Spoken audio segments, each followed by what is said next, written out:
একটা ফোন বেজেই চলেছিল, কিন্তু কেউ ধরল না। 10টা মিস কল। শেষবারের মতো একজন ডাক্তার জীবন বাঁচাতে ব্যস্ত। হঠাৎ ফোন বাজল।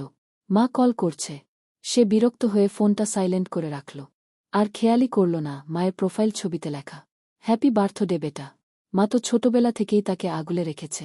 স্কুলে পৌঁছে দেওয়া, অসুস্থ রাতে সারা রাত জেগে থাকা, আর জন্মদিনে কেক কেটে হাসি। অপারেশনের পর ক্লান্ত হয়ে ছেলে যখন বাসায় ফিরল, দেখল মা সোফায় ঘুমিয়ে আছেন। হাসতে হাসতে বলল, আবার এত কল করলেন কেন মা? কিন্তু মায়ের হাত থেকে ঝরে পড়ছিল রক্ত। টেবিলে রাখা কেক, কেকের পাশে ফোনে 10টা মিস কল। ভয়েস মেইলে শোনা গেল, বাবা, আমার খুব খারাপ লাগছে, তুই আসতে পারবি? একটা কাপা কণ্ঠ, যেটা সে আর কখনো উত্তর দিতে পারল না। একটা জন্মদিন, একটা মিস কল, কখনো হয়তো হয়ে যায় জীবনের সবচেয়ে বড় আফসোস। আপনার মা বেঁচে থাকলে একটা কল দিন এখনই।